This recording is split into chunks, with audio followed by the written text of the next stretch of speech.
আপনারা জানেন গত 6 আগস্ট রাত্র আনুমানিক 8 ঘটিকায় সিনেমা হল একটা চটপটি দোকানের সামনে মানুষের সামনে প্রকাশ্যে জাভেদ ওমর জয় নামের ছেলেকে আজকের যে আসামি আলামিন সে প্রকাশ্যে ছুরি মেরে তাকে হত্যা করে এবং এই হত্যাটা পঞ্চগড়ের মধ্যে যাবৎকাল আমি মনে করি সবচেয়ে নৃশংস।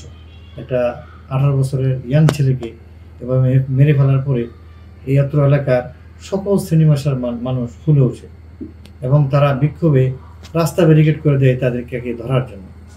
তারপর থেকে আমাদের একটি চৌকস দল 2টা গ্রুপে ভাগে কাজ করতেছে।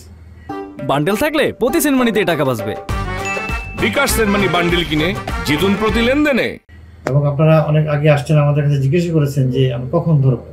আমরা বলছি যে আমরা চেষ্টা করছি। সর্বশেষ আপনারা জানেন যে আমরা গতকাল আমাদের যে টিমটা, যে চৌকস দলটা চট্টগ্রাম থেকে রাত্র আনুমানিক 9:45 রাতে চট্টগ্রাম গোয়ালপাড়া এলাকা থেকে তারা 2 ভাই আলামিন এবং যে আকাশ নামে যে ছেলেটা, তার 2জনকে ধরতে সক্ষম এবং তাদেরকে আমরা জিজ্ঞাসাবাদ করেছি। জিজ্ঞাসাবাদ করে তাদের এখন আদালতে নেওয়া হয়েছে। তাদেরকে এখন স্বীকারোক্তি জবানবন্দি দিলে এবং বাকিরা জানতে পারবেন যে আসলে আমরা বাকিরা কি হচ্ছে আদালতে তারা বক্তব্য দিচ্ছি। এখন পর্যন্ত কতজন গ্রেফতার স্যার? এখন পর্যন্ত আমাদের 5 জন গ্রেপ্তার, এর মধ্যে এজাহার নামীয় 3 জন গ্রেপ্তার আছে আর 2 জন হলো অজ্ঞাতনামা।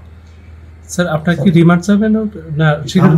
আমরা দেখি, আমরা যদি সে আদালতে তার স্বীকারোক্তিমূলক বক্তব্য দেয় তাহলে তার সবকিছু আমরা পেয়ে যাচ্ছি।